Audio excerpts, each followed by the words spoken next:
So, hello, everybody. I am absolutely thrilled to be here together with my co host and dear collaborator and friend and Green Knight, Matthew Ashdown, and our very exciting guest, Shannon Lee.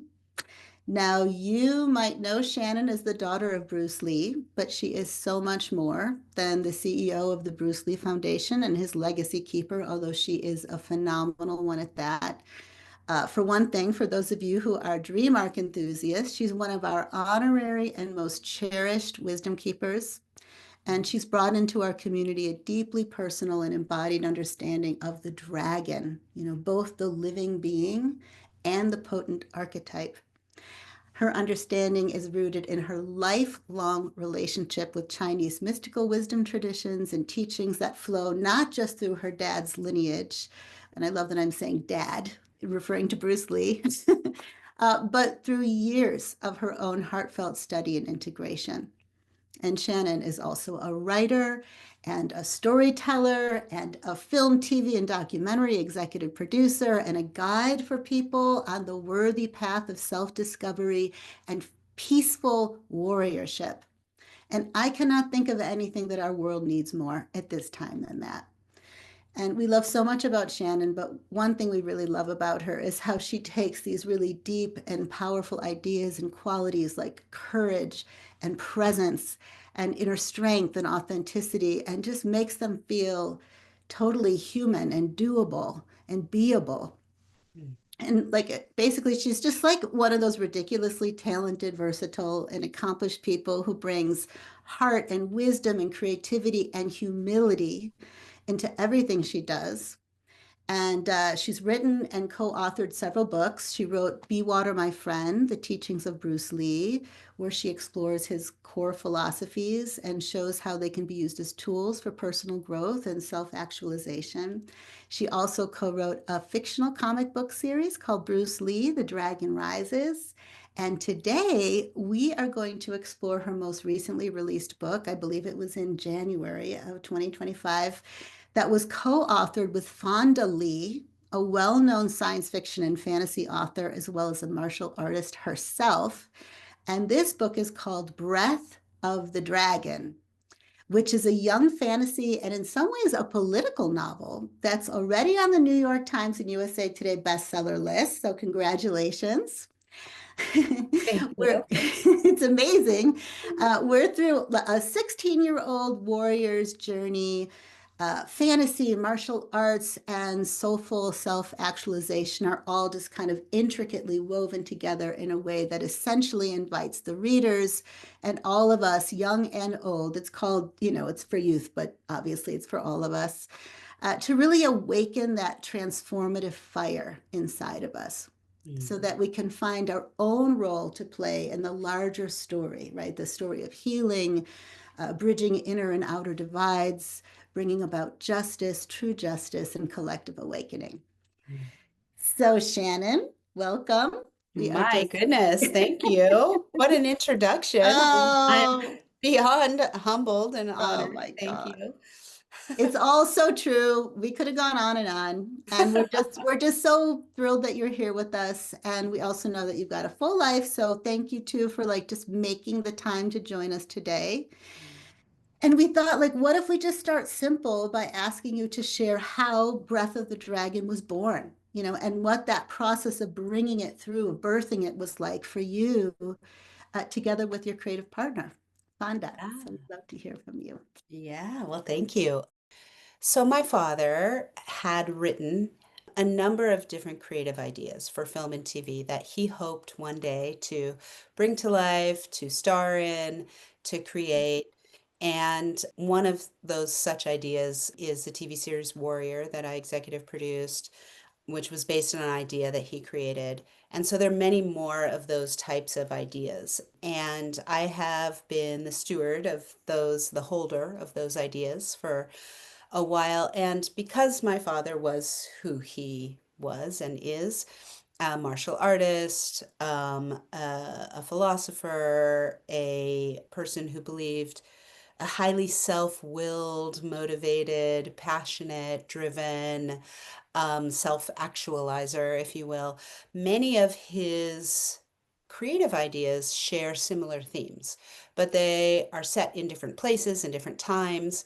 And as I was sitting with them all and sort of like feeling into them, I thought, there is a unified world here, actually, where I think I could take bits and pieces from these different things and weave them into a world all its own that is different from anything that my father might have done in his day, that is true to things that interest me in my heart, and that could be for a young adult audience that is a new generation of people coming up to be able to pass on these ideas, these thoughts. And even though Bruce Lee per se is not a character in the book, it's very much comes from his ethos, his teachings, his ideas. And so it is still a way for me to continue that legacy, introduce it to younger generations, and through a different medium of literature as opposed to film and TV.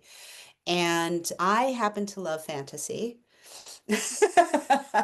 I've always loved reading fantasy, and there's something about fantasy, I think, that just expands our world a little bit. It's like the world we know and the world we experience as human beings, but in an expanded view where maybe the rules are shaped slightly differently. And so it gives us this ability to sort of bring our human selves into this more, interesting, different realm and experience, which I think is actually really freeing and can be really healing actually for readers as well. And so while it is Bruce Lee, and I don't want to stray too far into like this isn't a book where people are like casting spells and doing wizardry and all that kind of stuff. It's a very grounded fantasy, but it plays off of this idea that is a real true human idea, which is that,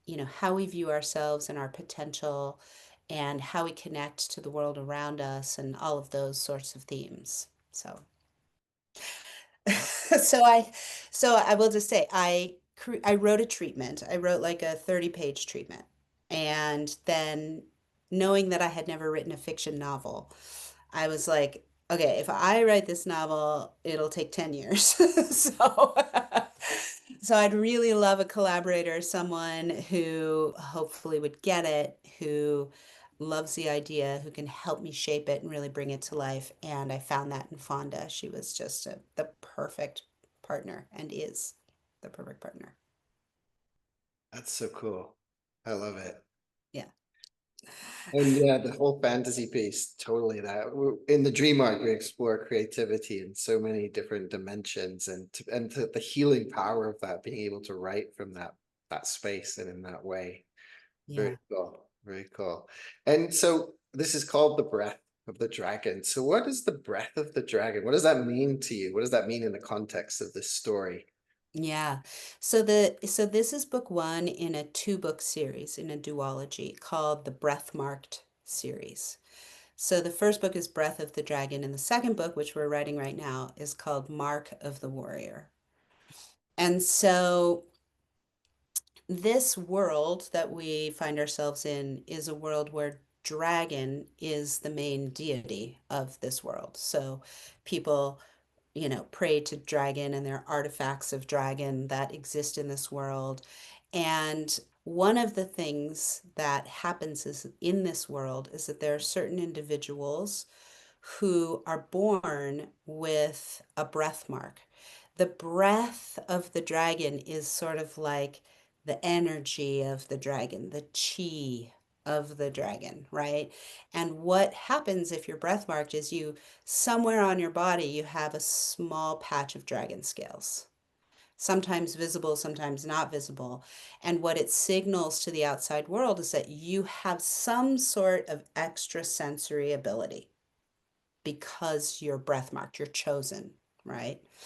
So the story opens very page one in the prologue, so I'm not giving anything away. With this land where dragon is the deity, and there are these two scrolls, the scroll of heaven and the scroll of earth, and they're made from dragon skin, and they're sort of like the governing religious texts of this land. And they've been separated, and one is held in the east and one is held in the west. And the scrolls used to be together, but at some point they became separated through government and politics. And in that time, a wall was built in between two sides. So now the land is totally separated. And so when we start our story, there's a set of identical twins who are born in the East. And the East is a place where violence and martial arts are outlawed. They're not allowed. Only breath marked individuals are taken when they're children to be raised to be the protectors of the realm and of the scroll that exists on that side. Mm. And so at the outset we have these identical twins who are born. One is breath marked and one is not. So it sets it up for this big issue with where they're identical in every way except this. And they have a father who was a martial artist back when the land used to be unified and you were allowed to do that. And he secretly teaches them martial arts, even though he's not supposed to. And then when they come to take the breath marked twin away, that secret gets exposed and those twins are separated and the family is separated and the father and the other twin are banished to the west. And so that begets our story essentially. Wow. Just the creativity in it. I love it. And yeah, just the twin stories and the West and the East. I mean, that seems Yes. to mirror a lot of what your work is in the day-to-day life. And I'm also looking to see if I've got a breath mark on me, but I don't think Yeah, me too. so. But yeah, so this sounds really cool. And I've started reading parts of it, but you've given me a little bit more now that I'm really intrigued to dive deeper into it. I like Yeah. good fantasy, as I mentioned. And so, one of the things last year when we interviewed you last year, you really did introduce us to the world of the dragon from Mm, the East, and you brought in the nine creatures that make up the body of the dragon. And that really gave us a flavor of this multi-dimensional nature to the dragon. mm, And your timing was impeccable, of course, being the year of the dragon, and it really did. I know one of Bruce's movies is Enter the Dragon, and that's what it felt like entered our field last year. And mm, so people went deep with it, traveled deep with it. This year we find ourselves in the year of the snake. It's this mm, transformative energy of the year of the snake. And there's a lot of people going through deep transformations and change and that kind of thing. And is there anything that that you feel the breath of the dragon speaks to this transformative energies of this time? And like, again, with the East West and just the individual journeys that these kids are going on in the story. mm. I mean, to me, the dragon is really teaches about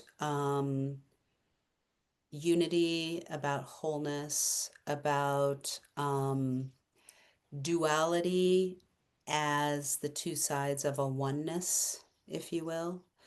And so these are all themes we explore in the book. And as you can probably imagine, one issue with the twin in the book who is not breath marked is for him to have to find his own power and his own transformation into a true warrior and believe and in himself and trust in his ability to create his own breath, whether he's marked or not, right? And so, and it's interesting because, as you say, the book has political undertones to it. We're in a very polarized point in time in our own reality.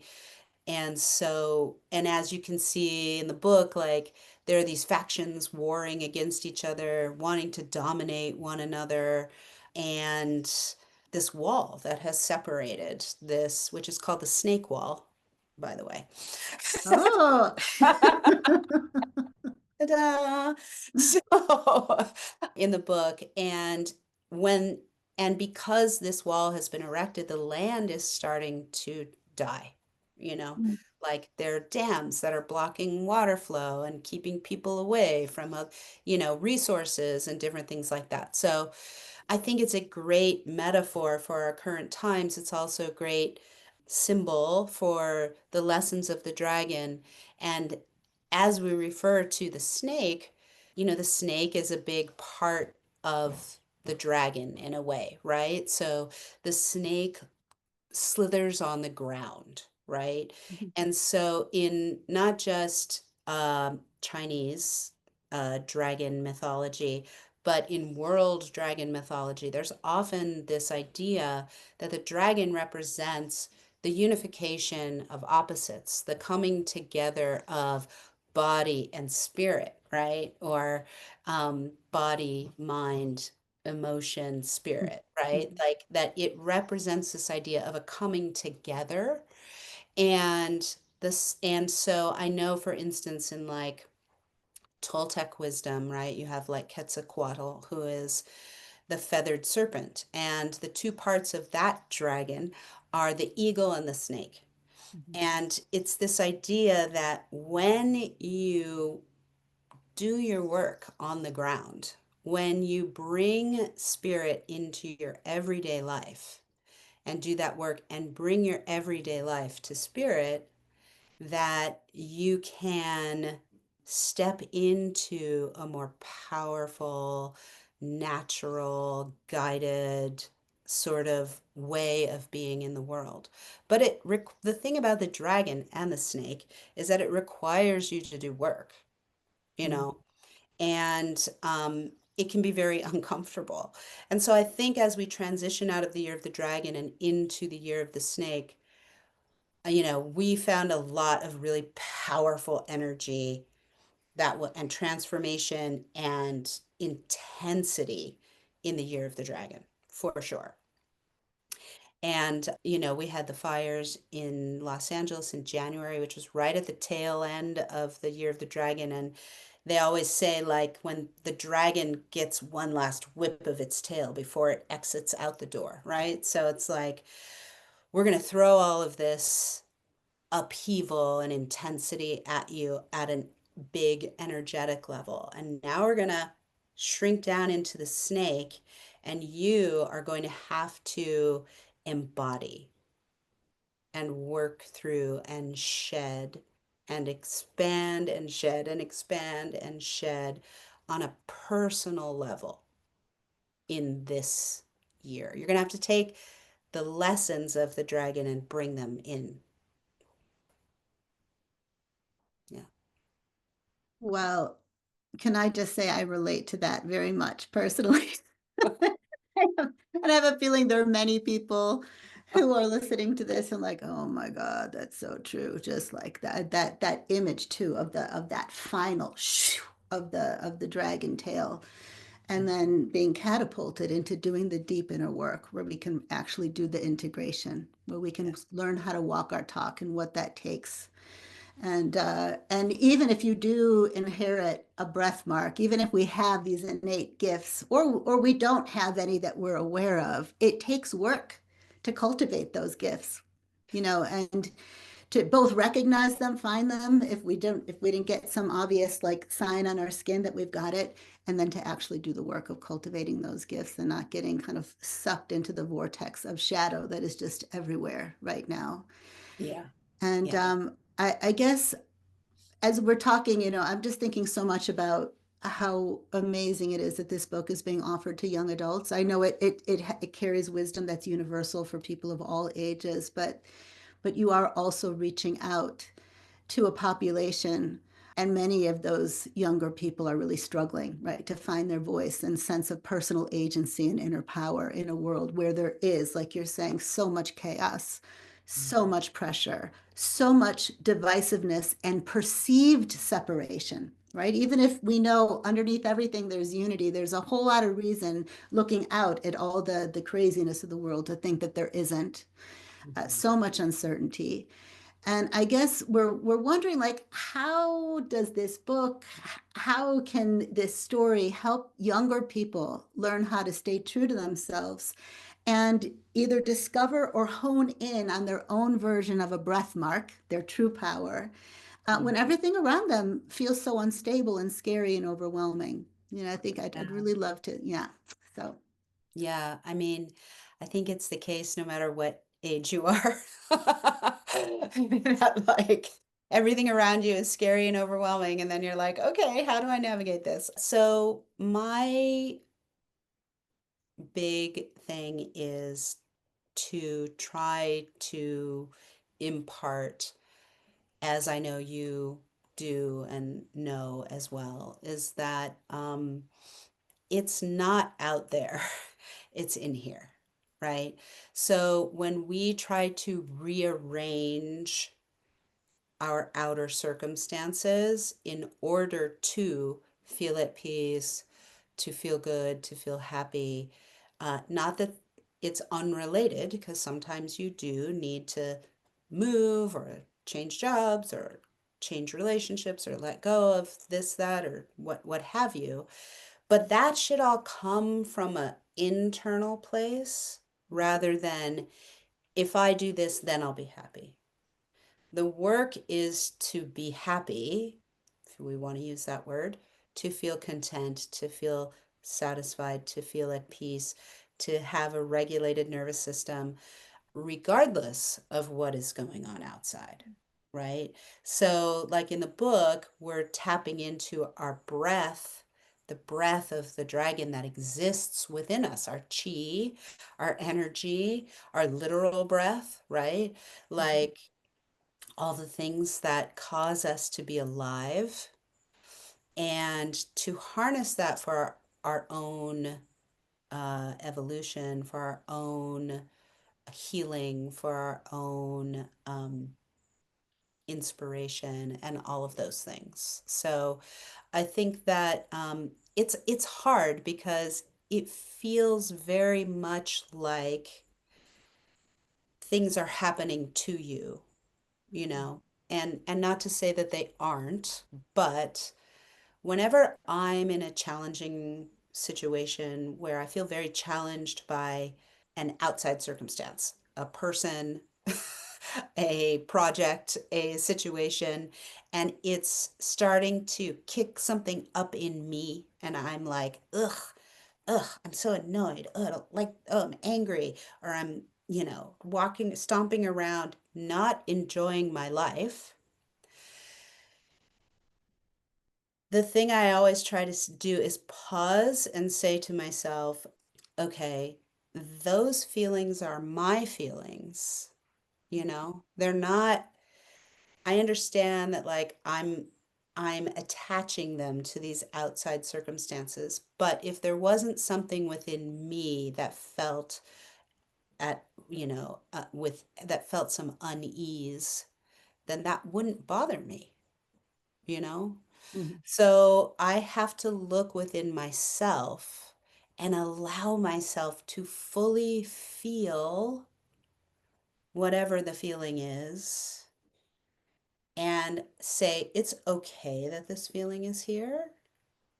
It's okay. In fact, what is this feeling is here to show me something, mhm, to tell me something, to guide me somewhere, to ask me to look somewhere.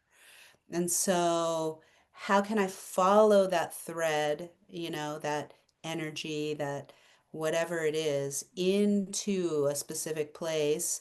And rather than try to rid myself of it, rather than be in aggressive, like resistance to it, to mhm, say, it's okay. Okay. All right. I'm here. I've shown up.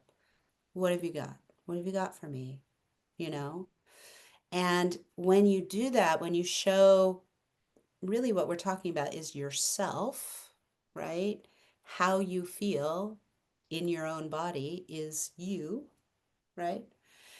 When you show yourself that compassionate care Mhm. and you just sort of put your arms around yourself and you say, okay, what is it? Like it's everything's all right. You're all right. I got you. It allows it to sort of dissipate. Like it just starts to release. And then I'm like, oh, okay. Oh.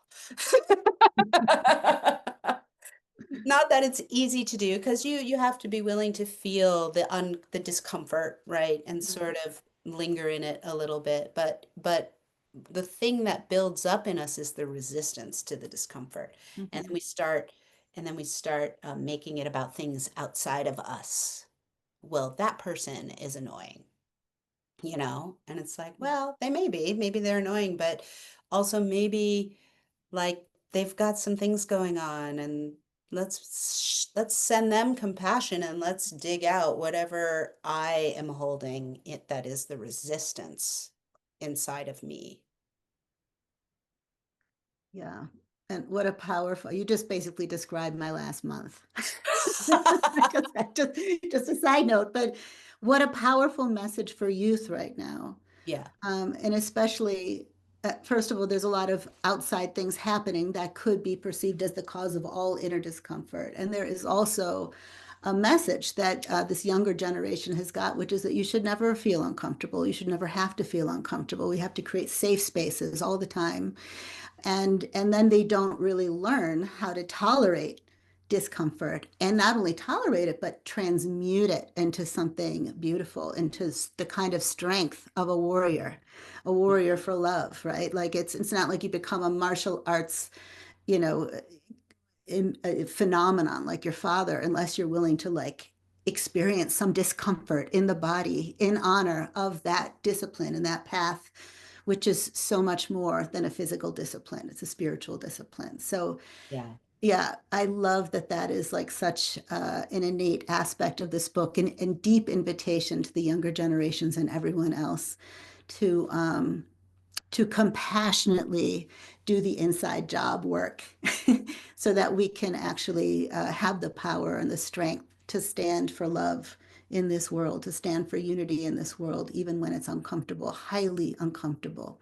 And we're being pulled in so many different directions, and especially apart Yeah. from ourselves, apart from the people that we love, if we don't embrace the same ideology or whatever those pressures are right now. So Yeah. thank you so much for that. And if it's okay, we'd love to kind of we go a little bit more into that inner thread by weaving in the dream arc a little bit, which, as you know very well, since you actually played inside the dream arc landscape yourself, it Yeah. honors nature and animals, including dragon and indigenous wisdom, and invites us to listen beneath the surface. Mm. Right. So not just to the discomfort that arises, the annoyance or the resistance, but to our dreams and our intuitions and even our ancestral memories.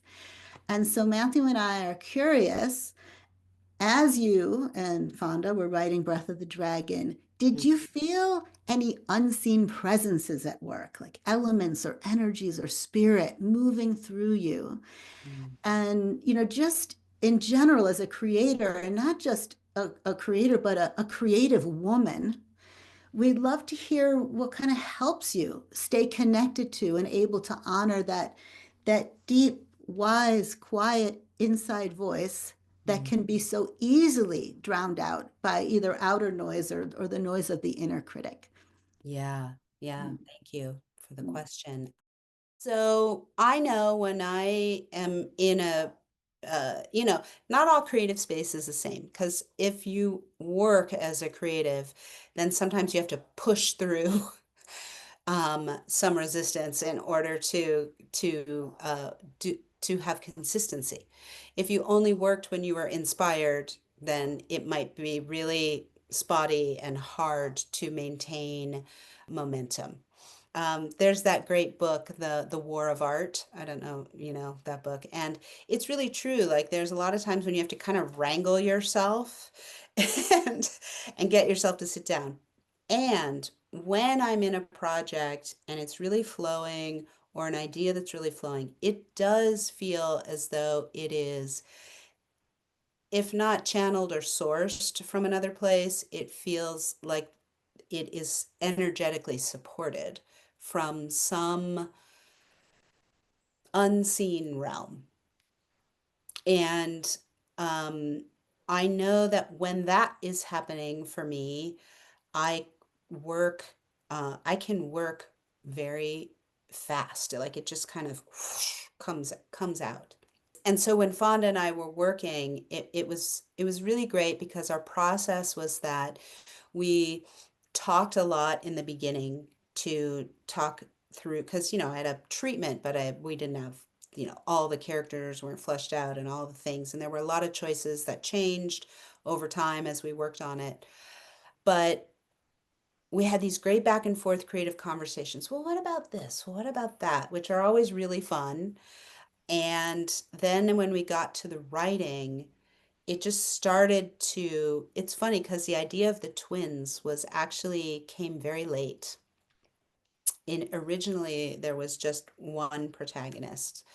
And because the whole world is such an experience of duality, and there are two books, and there's the East and the West, and there's the two scrolls, and all of that, we were like, there's got to be two brothers, right? There's got to be twins. And it just helped. Once we sort of grabbed hold of that, then it just felt like it was pouring forth in a way. And Fonda would write drafts and then send them to me, and then I would work them and then send them back. And so we would do sort of a back and forth like that. And I have to say, I really love collaborating when you have a good collaborator, because I really find that, first of all, when you get stuck, you have someone to call. You can tell I'm old because I do this instead of this or this.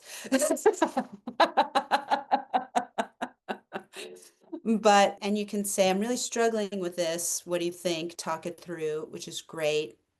We just, when you're on your own, you have to have some of your own tools and practices to try to engage and into that creative space. And sometimes it's easier than others, and it's very easy to allow yourself to be distracted.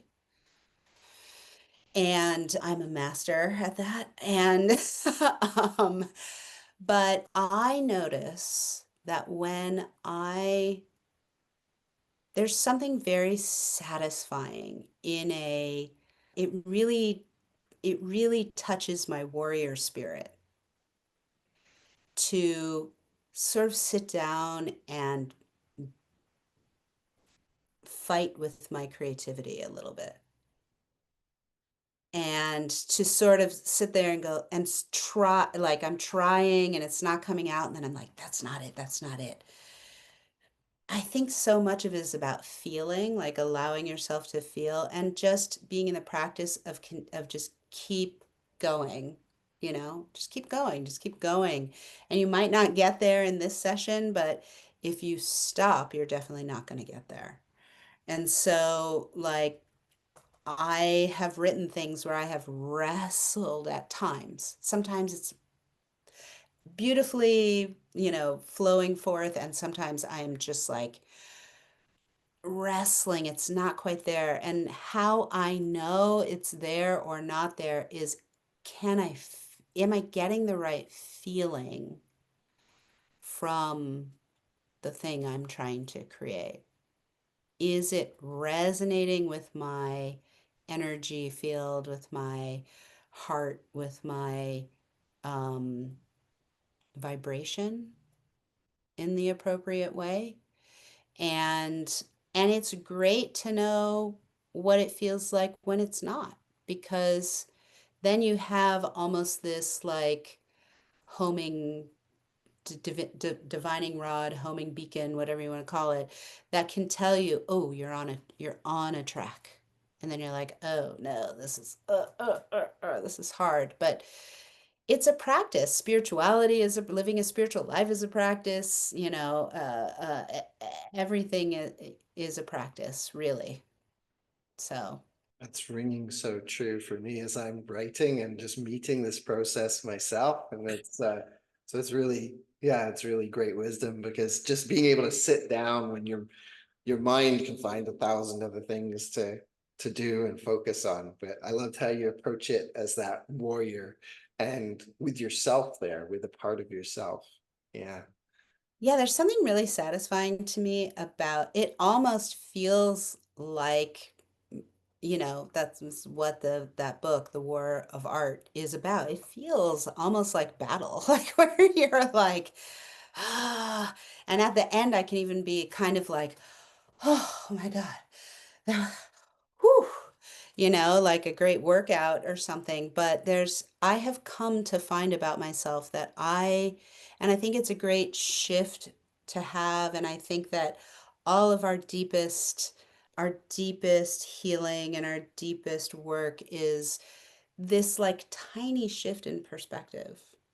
So it's like if I can look at the challenge as enjoyable, then I will be like, ooh, okay, I'm in it, it's like whatever. I'm playing a video game. I'm trying to get to the end, right?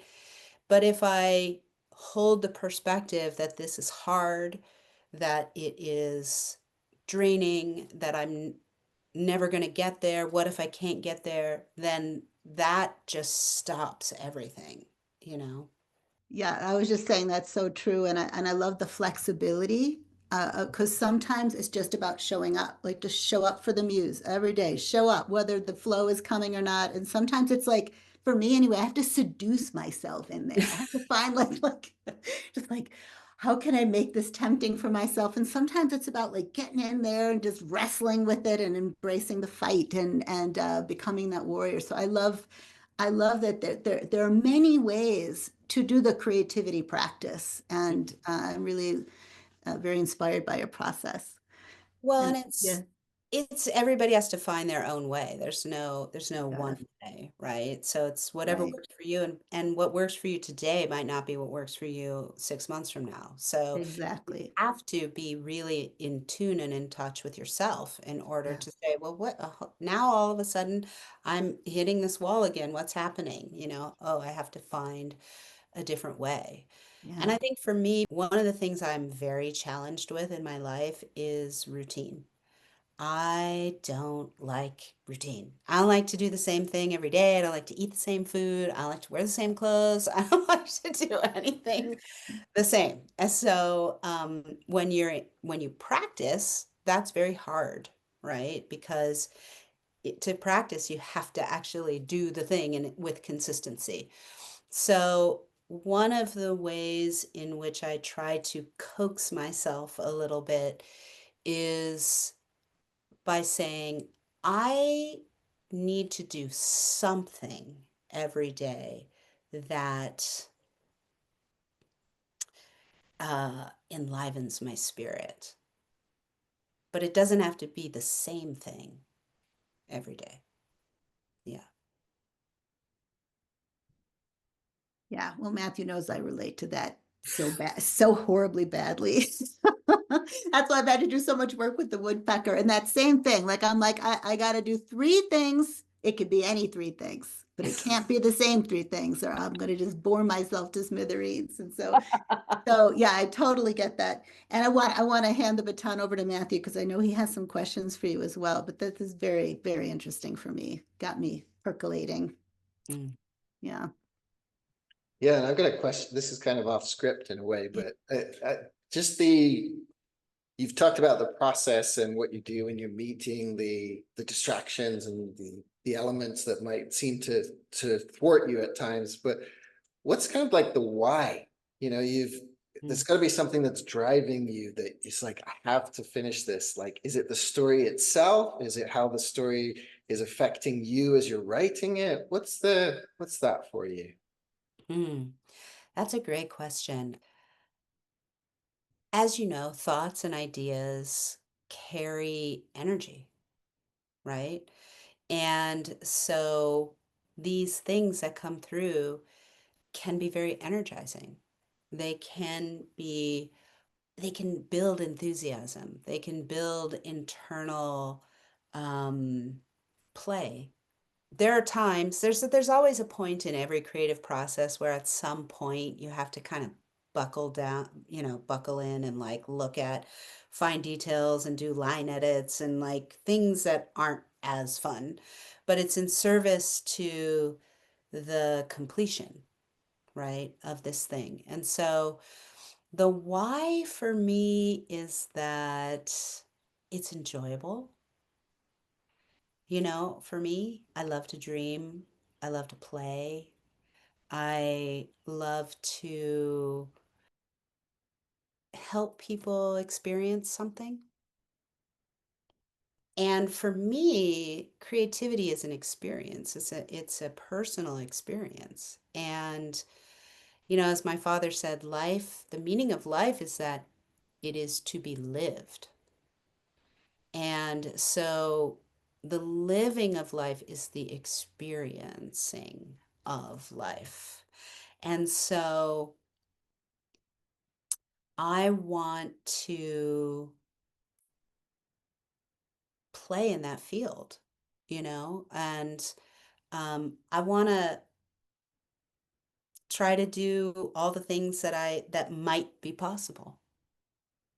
And I don't know what projects are going to take off and which ones are not, which ones are going to find their way, but I more and more am giving over my trust to life, God, the universe, myself, all of these things, right? To say, I trust that these things will come together and come out into the world as the timing ripens, as my ability to create them coalesces, and then they bring joy and excitement and enthusiasm to others. So, in a way, I guess, because I'm just sort of like stumbling through the answer here, but as I talk it through, in a way, I guess it's a way for me to share my spirit with the world and with others. Yeah, definitely. I'm hearing that. And I think trust and play, and I think those are really beautiful. They're both at the core of the dream arc as well, aren't they, Rosie? So we can appreciate that here. Yeah, because As so well as often, generosity, right? yeah, Which is also a part of it, right? Generosity and then and discovery, discovery. which is Yeah. also part of what she was sharing. Yeah, it's so much a part of it. Yeah. Yeah, Yeah. yeah. No, I was loving hearing that because yeah, so often the creative process, if there's an outcome and a goal that is outward focused, and I love how you're bringing it back as you have throughout this conversation to what's that inner process. So it was really good hearing that, and good hearing that for myself as well, as I'm sort of on this adventure and creating in different ways. So thank you for that. It was Yeah. yeah, it was really good. And we're going to switch it up a little bit now and sort of return to some of these. Thank you for sharing your creative process, by the way, really valuable and valuable to a lot of other people, I'm sure. And we're sort of changing gears a little bit as the nature of the dragon and the snake is tending to kind of explore just a little bit more about. And we're kind of curious. We met you at the beginning of the year of the dragon, and you brought in the magic of it and talking about the balance of the masculine and the feminine, of spirit and matter and all of that. And so we're kind of curious, how did that year go for you? What transpired for you? He got a book. He wrote a book called Breath of the Dragon after all of that. So yeah. Yeah. Yeah. It was an intense year, I think, for everyone in a variety of ways.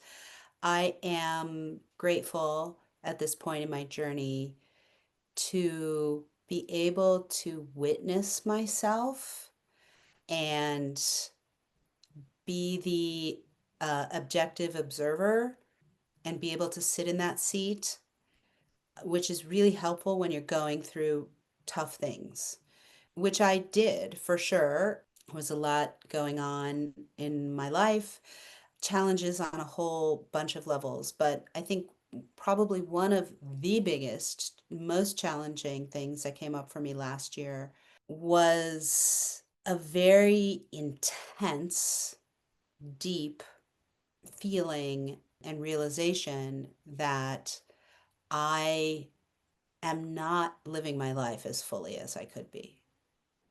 That I have been dedicating decades at this point, 25 years, to stewarding my father's legacy. And in that, I'm not really stewarding myself as much as I could be. And it was actually really painful experience internally, but I was able to allow myself that pain and process it. And now as this dragon moves into the snake, I'm integrating this, right? And integrating a lot of my own shadow work and like where I've been hiding and where I've been not free. I think that one of the things that I'm working on a lot is none of this has ever been meant a to be a to be binding.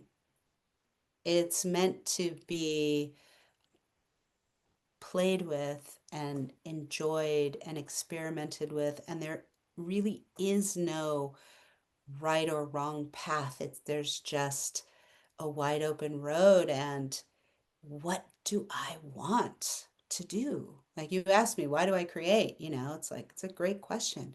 Why do I create? All I know is that I love it. And I like a challenge. And I want to show up more just in my own presence and in my own energy field and not work so hard to have it be out of obligation or out of, I have to do this for these other people. It's like, no, what do you want? And so last year was kind of a roller coaster ride. I had a lot of things that I had to look at, mostly relationships, relationship to self, relationship to father, relationship to work, relationship to others in my field, and how was I showing up, and were these relationships feeding me in the right way? And I kind of had a little bit of a meltdown where it was like, because the initial reaction is, I have to stop. I can't do this anymore. I give up. Screw it. Whatever all the things are. But luckily, because I've done enough work to be able to sit and witness, right? I'm like, oh, look at me having a tantrum. I see that you feel this way. Is it the right thing to do just to like throw everything in the trash and run in the other direction? No.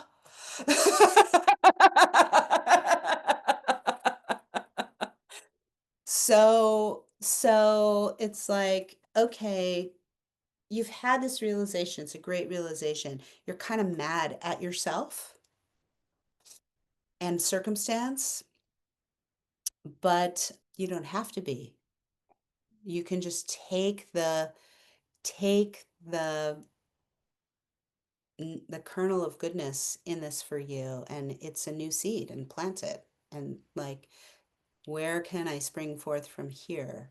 So I have been, over the course of the last several months, changing, giving other people more things to shepherd and that are not mine, and looking more into my creativity and what projects am I really excited about, and what books do I really want to write, and what's important to me. And you would think I was already doing that, and I was, but there was this shift that happened where it was like, live your own life and live it unabashedly and unapologetically, and really put your core beliefs to the test, right? Like, do you really believe that if you're in collaboration with spirit and you're true to yourself and you're listening deeply and you're feeling the path and it feels like you should go over there, that that's true and that you should go over there and that you should say no to this, and you do trust that. Because if that's true, then live it, live it. And just know that any roadblock or, bump in the road or obstacle or thing that comes up is yours to learn from. And take the lesson and leave the rest behind. I don't know if I answered your question. I kind of went off on a tangent there, but Oh, I think you that answered was a few of our questions. That was really good. that was Because so what I'm wonderful. hearing is there's a shedding of old skin in this year of the snake as you've been getting really clear on who you are, and something that Rosie and I and others have talked about too is this like recognizing the boundaries and where we might be compromising ourselves and our authentic expression, and giving yourself that freedom to express what wants to be expressed. And so I was really hearing that in all that you just shared there. yeah, Yeah. yeah, 100%. Oh my God. I really also think, Shannon, that these are very universal themes for many people now, in terms of like all the astrological things that are happening and this call to sovereignty and like a deeper level of it than before, right? So it's not that you haven't been extremely creative and self-expressed and all that. Your entire life. And you have been a legacy carrier. Mhm. And I'm thinking about this, Matthew, that collage that I made just recently, and there are two lines in it. One is leave a legacy of love, and then underneath it's make your own legacy. Yeah. Make your own legacy. And I have been feeling that too. So again, like as you share so openly, which I really appreciate because Yeah. it's very easy to just stay in the impressive realm, but no, you're also human and you inherited an incredible, beautiful legacy with so much responsibility that you have been carrying impeccably and channeling so much of your creative spirit through it. And you are Shannon, like you're your own person. And it was kind of interesting when you talked about like the seed, like you take the seed from the lineage and you plant a new tree and Mm. you live your life. And when you said that, I felt your father, like I felt the blessing. He's like, yes, you live your life. I also feel his gratitude to you, like for how much of your life you have dedicated Yeah. to honoring his. And later we're going to talk a little bit about the star pearl, and I think Matthew has another question for you. But this whole star pearl thing is a whole new stream of the gene keys, and you do all this self-assessment and eventually you get three things that you're going to work on, like a triangle of Mm. themes. Mm. And there could be many different triangles because it's a 6-point star and blah blah blah blah. But I ended up working with something called the fortune of our fathers. That's like I what was I'm working on right now. yeah. Yeah, I was totally thinking I about was that. hearing this for Shannon. Yeah, too. Yeah, which is so, and I was thinking about the wisdom keeper of preservation, like the gift of preservation, and what happens when we inherit a lineage, but it's not where we're supposed to end up. We're supposed to graft, right? Graft the root and allow something new to grow out of the old. And looking back, like what are those gems? What are those treasures we're taking with us into our future, into your future? And I am so excited for you and for the world Mm. as you really embrace your future and to see what comes out of your deep cauldron of creativity. And I know that no matter what, you will always steward the legacy of your father just naturally because you're connected. You're the same soul group. You hold a very similar wisdom. There's a reason why you came in through the same family, but that's yours. That Yeah. is just as much your transmission as it is his. And I Yeah. know you know all this, but I just feel No. so inspired and I'm like cheering you on. And when you do it, we can do it, right? You can do it, I can do it. A So 100%. Yeah. yeah. Yeah. We can all do it. And I think, thank you so much for all your kind, beautiful, thoughtful words. I think that one of the things that I've been really sitting with is this idea of presence, which I know is a huge thing for us to all work with. But the questions I'm asking myself around it more is not what do I want in the world? What do I want to create? What do I want to do? Right? It's more the questions I've been asking myself is how do I want to be? How do I want to, when I show up in a room as me, fully energized as me, is that enough? And not only is it enough, but is it doing things without me having to do anything?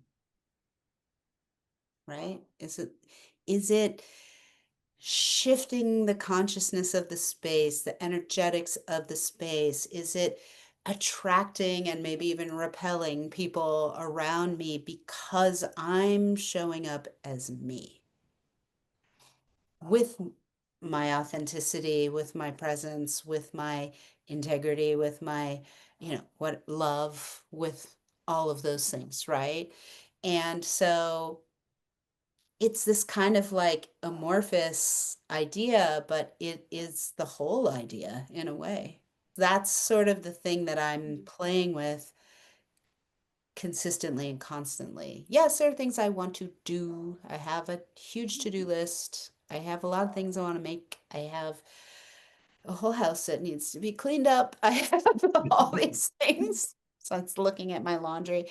And and I want to bring that life force. Like, I just want to step into my life force in all things, in all things. Doesn't mean I have to be like, yay, about everything, but can I just bring the full force of my being to whatever it is?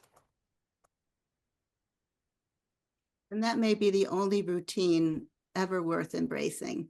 It's Yeah. like consistently showing up as your authentic, present self in the Yeah. moment. And yeah, many And blessings on and that journey. Yeah. figuring out how to turn the noise down, right? Uh, Because, Mhm. like, man. oh my Well, and especially in the role that you are, where you're such a public figure and connect this, there could be a lot of noise and a lot of perspectives and a lot of opinions to be really able to listen to that still quiet voice within and say, this is who I am. And to honor that courage, that's what I wanted to share, is just the courage. You've been holding this legacy for so many years, and the courage to step into your true self in that, and to for you to honor the energy that wants to come through it is huge. And we're wrapping this up, this is something it's like we always love to ask, what's one piece of wisdom that you would share in sort of closing up today, that you would share to everybody? And that we've heard so much in here, but is there anything in this year of the snake, or anything from your lineage, but through the flavor of Shannon? So, maybe it was seeded by your dad, but there's something that you're blossoming into through your own wisdom that you'd love to share with our community. Sure. I think the thing that I've been holding, the phrase that I've been holding recently that I find to be really helpful, and even though it doesn't maybe sound like a helpful phrase, and I'll explain why, is you don't know. And I just keep telling myself, you think you think you know what's going to happen, or if you do this, that this will be the result, or that this is how your life is going to play out, or this is what this person thinks, this is what this person feels, this is what you think and feel like. But actually, you don't know. You have an idea, you have a guess, but you don't actually know. So I actually use that as a very motivating phrase. Mhm. Because, and a healing phrase, because when I get caught up in the mental, like, oh my God, I can't believe I said that. Why did I say that? That person probably thinks that I'm, this, and they're judging me for that, and la, la, la, la, la, la. And then I'm just say, you don't know. You don't know. You don't know what that person thinks. I don't even think about you at all. I might not even heard what you said. Like you don't know. So just let yourself off the hook. Just let it pass, and then just deal with actually what is. The next time you see that person, if they act weird towards you, then feel free to say, is everything okay? Did you think that I said this weird thing? Or if they're like, oh my God, it's so great to see. Like, you don't know. And then also with the idea that you don't know also means anything is possible. Mhm. You may think, "Ugh, there's no way that this is ever going to happen." And then I'm like, well, maybe there is a way. Maybe I don't know. So true. Oh my God, that's so good. And I just ask. I ask for what I want all the time. Because I feel like, I mean, I'll either get it or I won't get it, but it doesn't hurt to ask and put that energy out there. So if I'm like, I don't know how this is going to work out, but if you could work this out for me somehow, that would be really great. Or I'm happy to learn this lesson, whatever it is, but could you try to be a little gentle? Like, could we make it an easier lesson? Like, I Yeah. just ask. I love that. Yeah. I love So that. yeah, I think we're meaning makers, right? Like that's what we Mhm. are as human beings. And it's a beautiful ability. Like we can story tell and we can create and we can shape and hone and direct, and all of that is beautiful and amazing. And maybe it's even a little bit more fun if we just say, and we don't really know. Love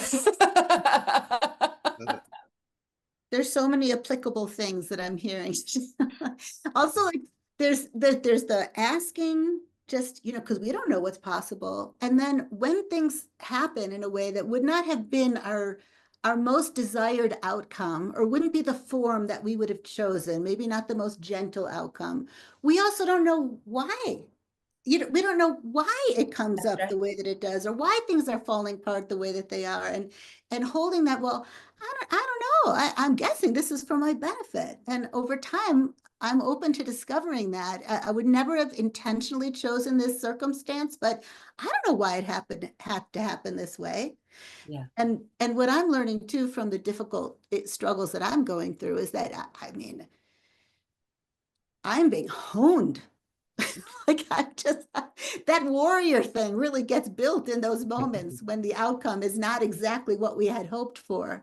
Yeah. And we've got to pull out from that cauldron of resources and resourcefulness inside of us and realize we had colors we never knew we had before. Yeah. So I am loving that. You don't know. There's so much we don't know. And what a delight. How adventuresome does life get when we can embrace that? Yeah, Mhm. when we can embrace the mystery, when Yeah, we the can be mystery. be friends with the unknown. It's like Mhm. everything that we want to know comes out of the unknown. So, right? Because if we knew it already, then then it wouldn't be unknown, right? So it's like so chock full of life and mystery and discovery and dreams and all of these things. So I just want to sort of be able to wade into those waters and have them be nourishing. Mhm. Yeah. Thank you so much, Shannon. Thank you for your heart and your wisdom and your openness and your presence, Mm, and just for continuing to trust your intuition so deeply that you just keep on birthing not just inspirational projects, but ways of being, into the world. So it's just been a total gift to explore the breadth of dragon and beyond with you, and the deeper wisdom that just moves through you. Yeah, we have a feeling this is not going to be the last conversation.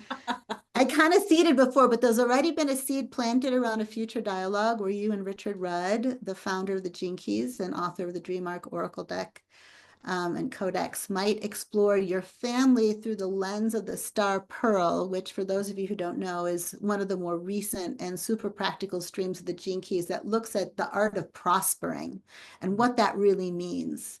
You know, how we can prosper in harmony with all aspects of ourselves and our lives, including like how we bring what's inside out, and how we use and honor our creativity, and how we find and follow our vocational calling, even when it requires courage and we thought we were in it and we realized, no, there's even more that we're being asked to do, or less that we're being asked to do, more being we're being asked to do.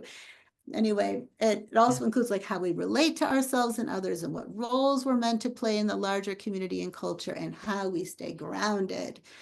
So we're just seeding some ideas there. But Matthew, I know you and we cannot wait for that conversation. And I don't know if there was more that you wanted to say, Matthew, before we start. Yeah. Or before we No. stop. Yeah, Yeah. before we stop. Before we I'd stop. say You're never let's- getting rid of us, Shannon.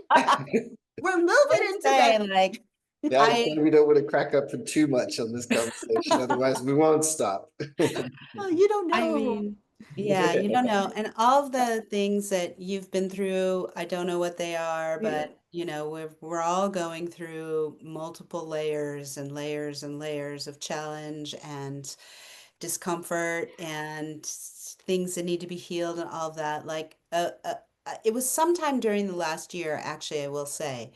So if we're talking about the year of the dragon, into the snake, I was like, this is training.